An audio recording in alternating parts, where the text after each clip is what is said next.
Happy morning. Welcome to the first session on Aptitude Buster. This session is an introduction on the basics of aptitude. I said the nuances of aptitude test.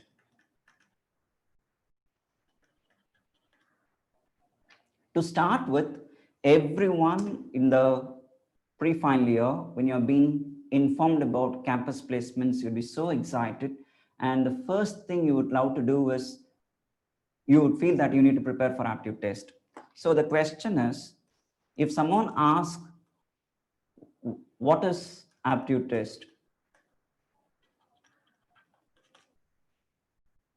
Because stage one of campus placement preparation process begins with written test. More precisely, it's called aptitude test.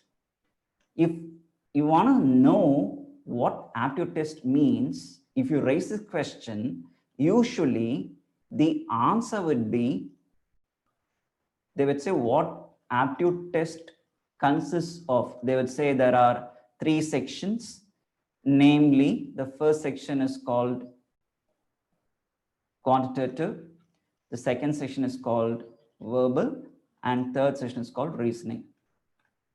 This is the common idea that everyone has when it comes to aptitude test. Knowing this and taking to the next question, how to score an aptitude test, or if we pose another question, why aptitude test is so important, we need to understand slightly much better. To start with, campus placement process, the first step is written test. And many a time, if one wants to take part in a written test, or if one wants to participate in a placement process, usually if you approach the placement cell, they would say that you have to meet the eligibility criteria. You have to be eligible. For example, if a particular company is visiting your campus, and if they have set the criteria as 6 CGPA or 6.5 CGPA for that matter, a student who has scored 6.5 CGPA and more is eligible. A student even with 6.4 is not eligible, irrespective of his conduct. He could have been named as the best student or whatsoever the case is, unless he or she meets eligibility criteria, he cannot take it to the participate in the placement process. What I want to say is your entry to the placement process very much depends on your academic profile. Your entry to your placement process begins with your academic profile. But surprisingly, the surprising element is, though this test allows only eligible candidates, and if the eligibility is based on academic profile, there will not be a single question. There will not be a single question related to your subject. There will not be a single question.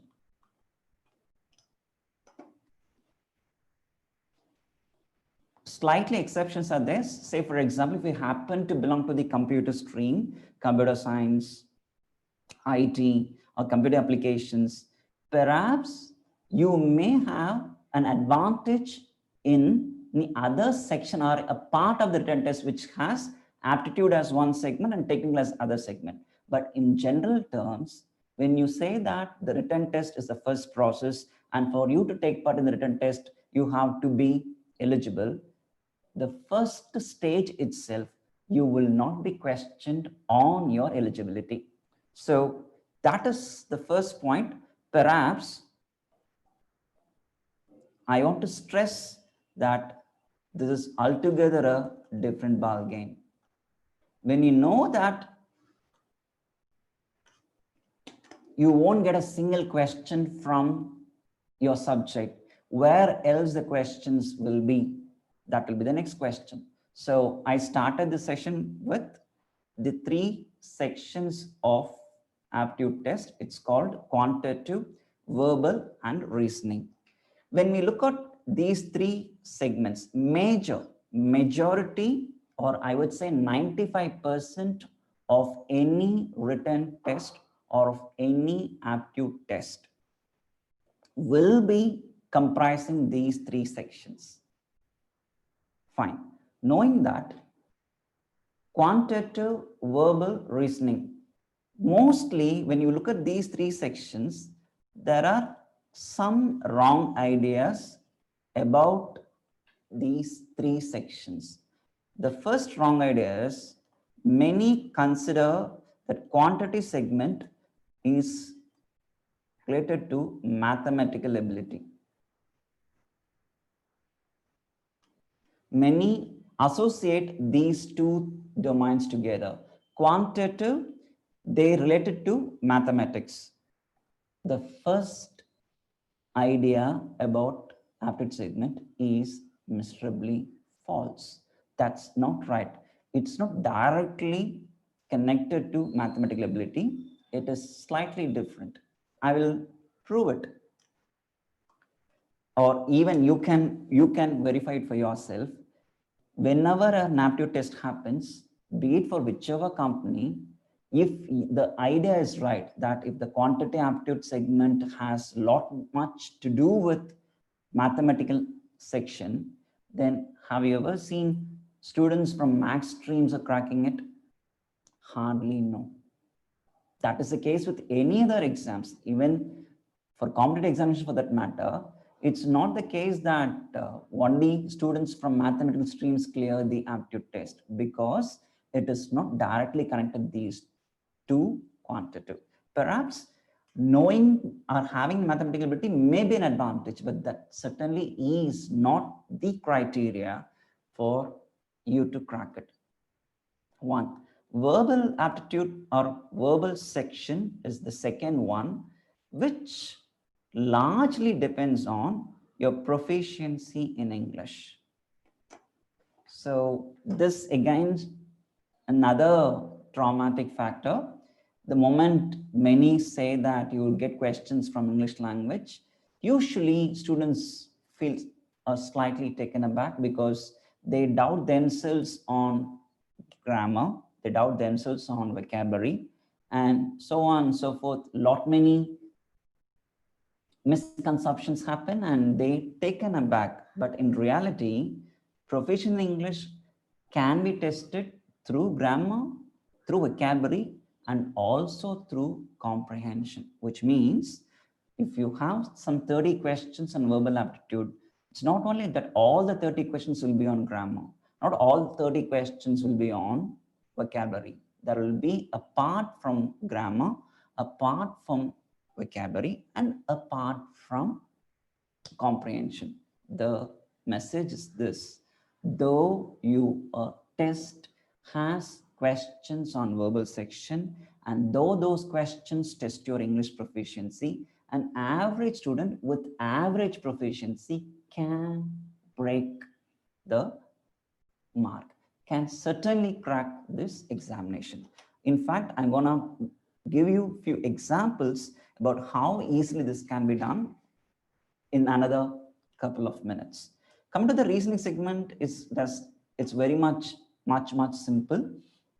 You'll be given a text or you'll be given a set of statements. The statements will give you all essential information, and all you have to correlate it and answer the questions. So of these 3, logically speaking, quantity segment is quite challenging, for which we will cast more live sessions in the upcoming weeks, like the one that we are doing it now.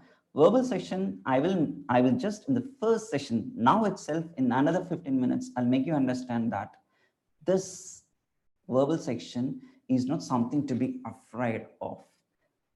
A person or a student with average ability can make this happen. Next. Knowing this, giving you that confidence that aptitude test can be can be cracked. I'm going to give you another idea. Whenever we say aptitude test,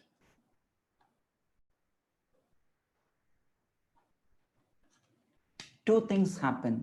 If you happen to speak to your seniors, or if you happen to go through the results of the students who have cleared the first test, or stage 1 we call it. There are 3 stages in campus placement. The first stage is written test, the second stage is group discussion, the third one is interview. If you analyze all these 3 stages, it's quite often the stage 1, that is the written test or aptitude test, acts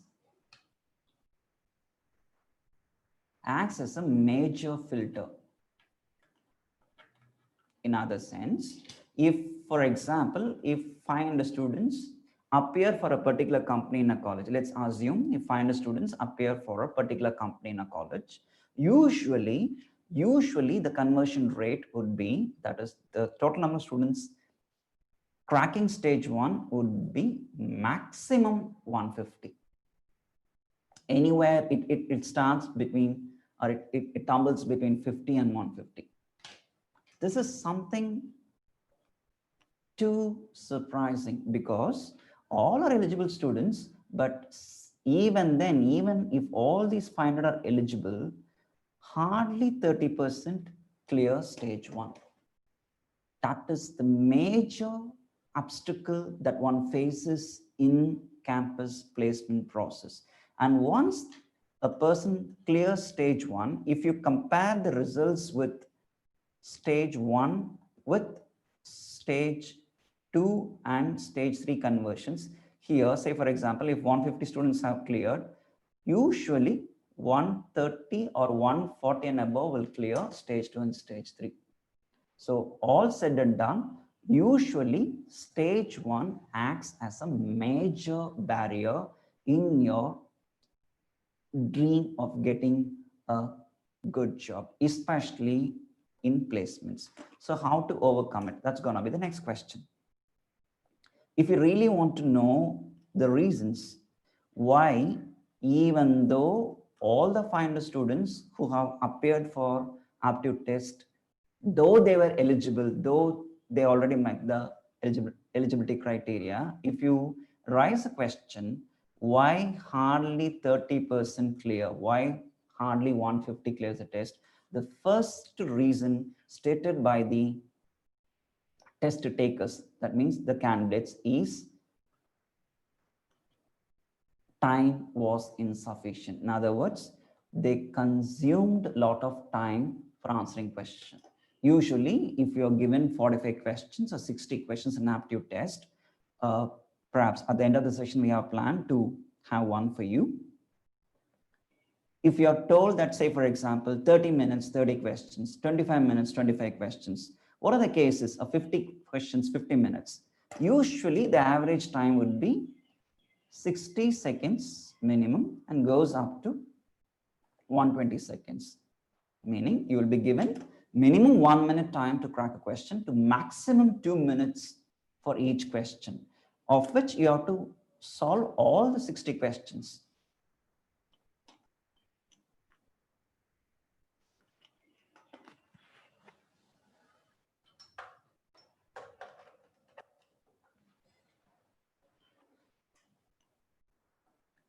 Now, the first barrier for those who want to clear the test, those who know the answer, even after the examination, they will come and discuss the answer. They said, this is how you have to solve. So if you try to solve those questions and finding the answer, you would get the answer. But the question is, were you able to solve it within the given time? That's the first thing. And the second major challenge in aptitude test is they often stuck between options. Of course, everyone knows that aptitude test is an objective type, and an objective type test, you will be given 4 or 5 options. If you're given 4 or 5 options, many a time when it comes for especially the reasoning segment and especially the quant segment, out of 4 options, students would say that, sir, out of 4 options, we were able to clear, or we were able to eliminate 2 options, but The other two options we get caught, and by the time we try to solve and find the answers, we lost our time. So these are the usual things that happens, and you can avoid it if you follow these sessions. So the first introduction, what I told you is this: the very first process of campus placement is written test. Mostly it has an aptitude component, and if it is an aptitude test, you will have 3 sections. Questions can be expected in quantitative segment, verbal segment, and reasoning segment. And I said that usually, even though you've been informed of these 3 areas, even though you have been practiced on these 3 areas, many a time the conversion ratio, that is those who appeared and those who cracked stage 1, is often very less in number because of the 2 major challenges that usually students face. The first major challenge is time consumption. The second major challenge is students getting caught between 2 options. Now, Aptitude Buster plays a significant role in this segment. Aptitude Buster, that is the name of a mobile app, that's the name of our YouTube channel, is specially offering sessions on shortcut methods. When I say shortcut methods, usually shortcuts, we're not teaching, say for example, some sort of gimmicks, which when it is explained by the speaker or by the presenter or by the trainer, it will be looking good, whereas when you try, you would miss it. No, when we say shortcuts, all these shortcuts are based on logic.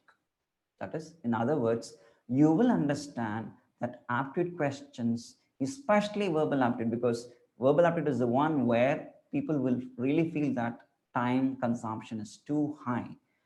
There I want to prove that if you have some basic logic, it's more than sufficient for you to answer in less than 30 seconds. Is it surprising? Certainly it won't be. Keep watching. Look at the first question. I'll give you 1 minute time. I'll give you 1 minute time.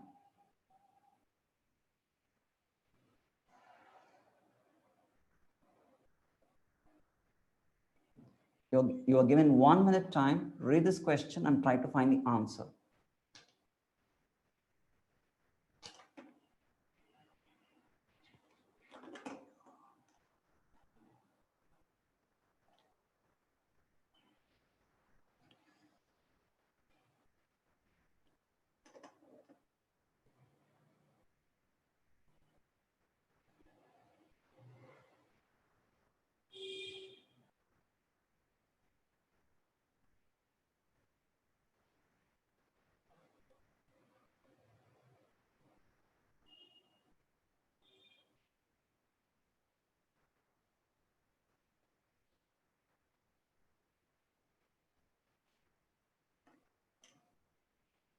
All right.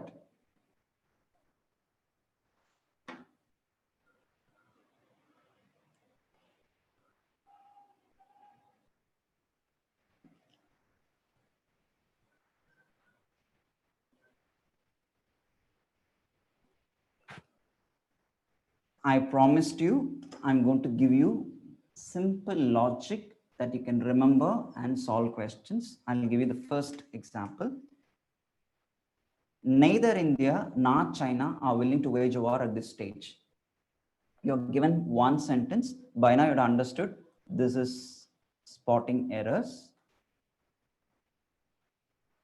For all spotting error questions, you will be given only one sentence. You will be given just one sentence, and the sentence will be split into A, B, C, D, and E. That is, usually the sentence will be split into 4 sections, and there will be 5th segment, which is called no error option.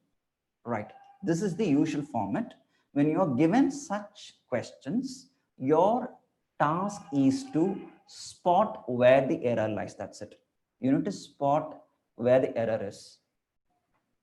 Let me give you the simplest trick. Whenever you have a sentence beginning with neither nor or either or, whenever you have a question beginning with either or neither nor, the second noun, see here, there will be first noun and here will be the second noun. So is the case. First noun, second noun. Either you or me, neither India nor China. So look at the second noun. The second noun, this will be the determinant. If the second noun is singular, verb will be singular. The second noun is plural, verb would be plural. So just within 2 seconds, you can easily spot it.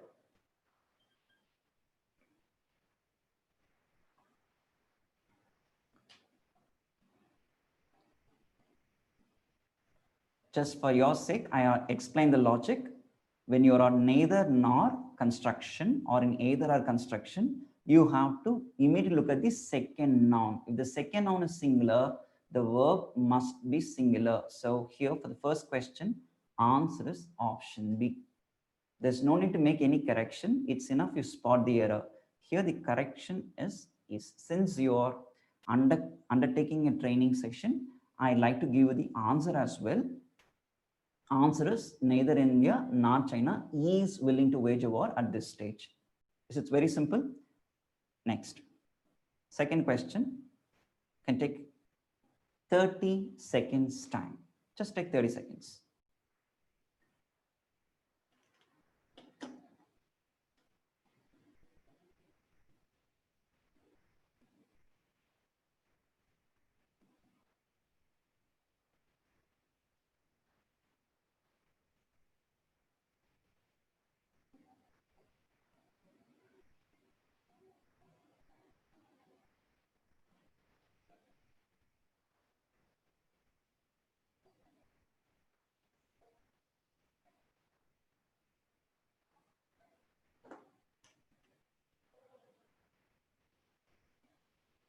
All right.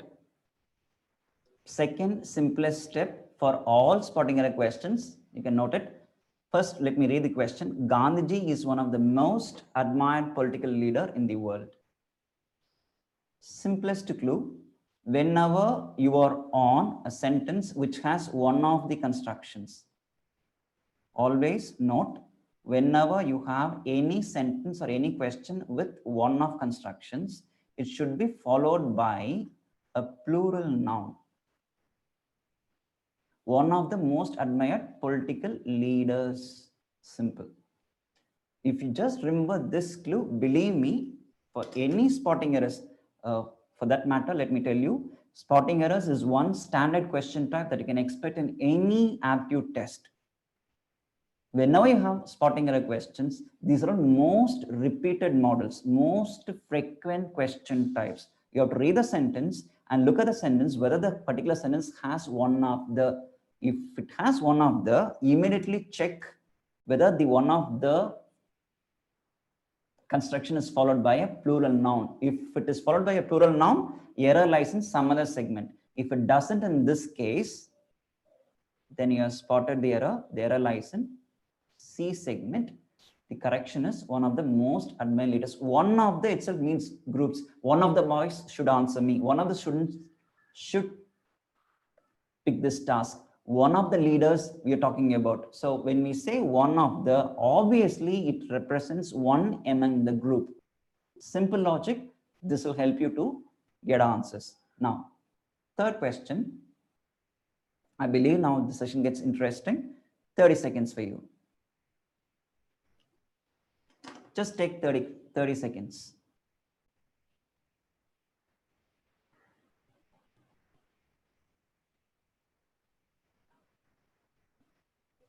It's nice to see many students are giving answers. I really appreciate. Very good. Keep giving answers. It's nice. Only while you make mistakes, you will understand better. So as far as aptitude is concerned, please do not hesitate to make mistakes. This is just an introduction session. I will come with another session with almost, say for example, with intensive concept driven classes. So this is just an introduction. Coming back to the third question. Amidst other tasks, she has been working on this since the last 2 hours.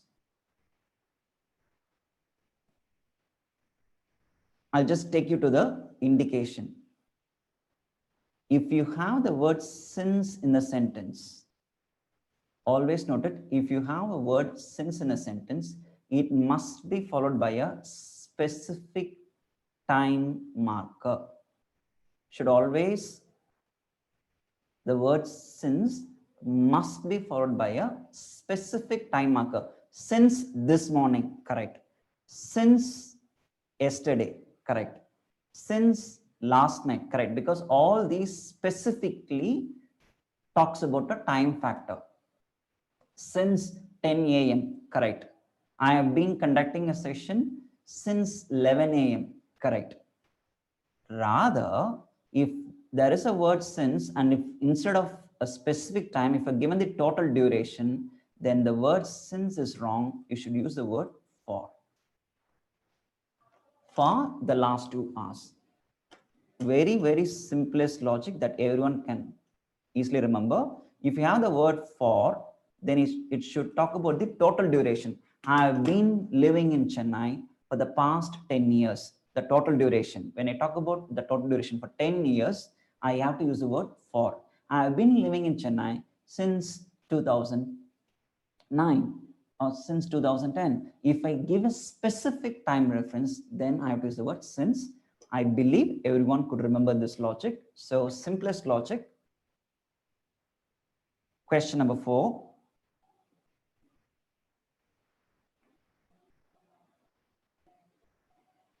By now, first, before you take your time to solve this question, I like to give you the clues. Look for some structural clues. I'm not teaching you grammar at all. I'm just giving you common sense, the most easiest or the simplest logic that you could remember.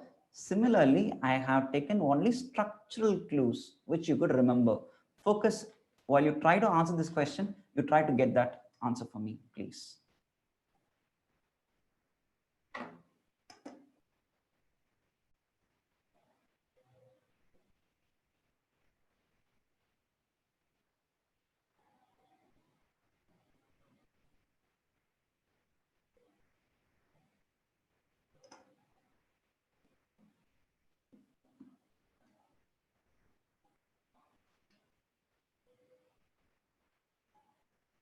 Fourth question.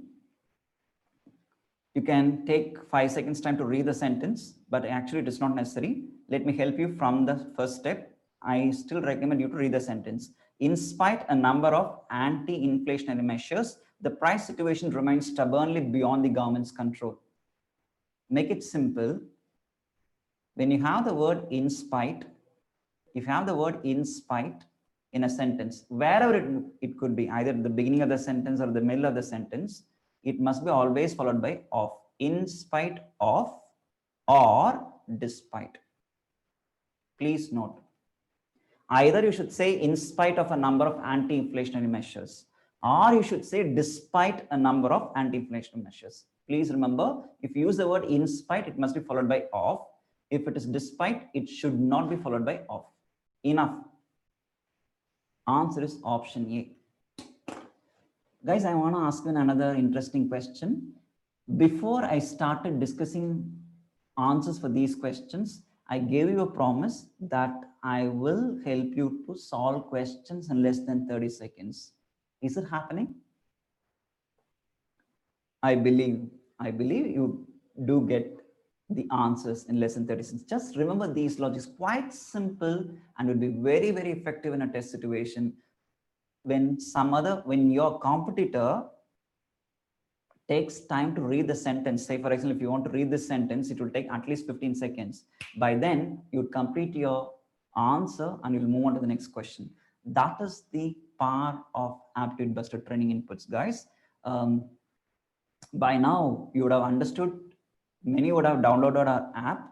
I believe you would have given a rough glance about the mobile app. So these are the few simple steps. I want to take you to a real test. The intention of this real test is to make you yourself understand where you stand in aptitude and what you have to do. Don't panic.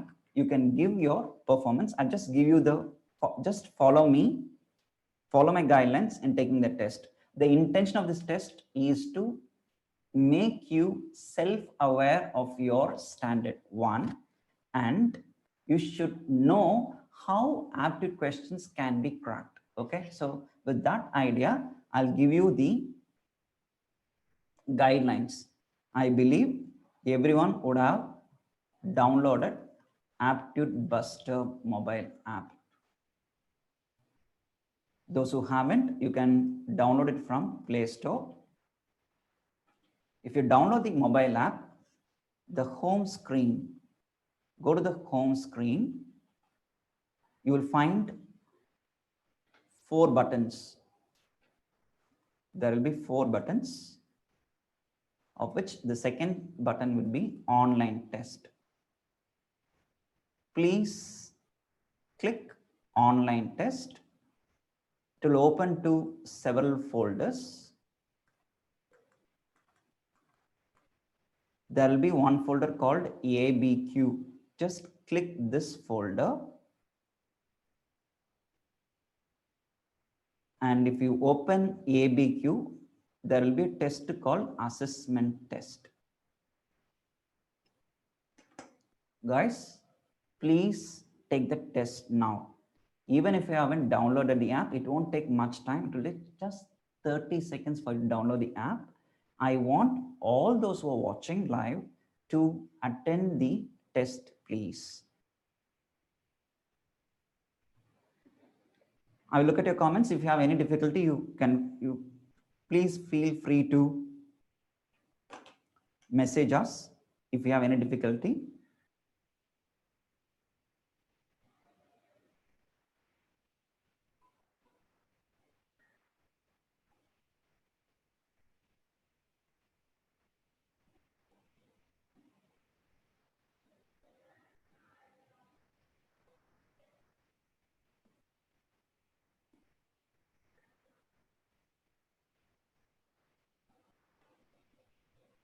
Great, nice. I could see your comments.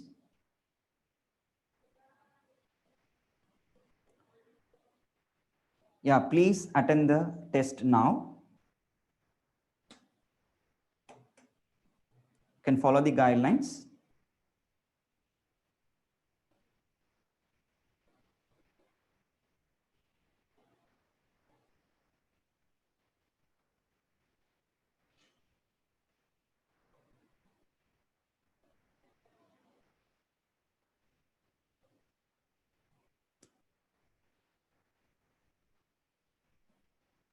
I believe everyone is taking the test now. I could see your comments. Everyone is taking the test. Do take the test, please.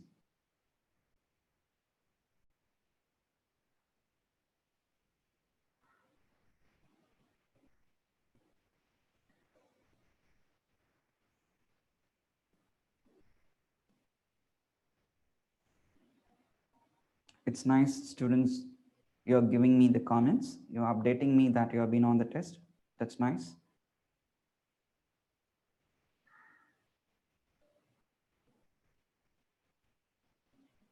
Once you submit the test, you will get the score. So it's just a self-awareness test. You don't worry. Your test performance will help us to plan our live sessions. That is the only objective. We want to know on which domain we want to give more sessions. Should it be on quantitative? Should it be on verbal, or should it be on reasoning? That's another reason for us to conduct the test, please. So be fair. Just give your answers. We'll be there to help you out. And by now you would have subscribed to our channel, and even otherwise you have our mobile app. We will give you a notification when the next session will be on. With that, it will be very easy for us to follow online.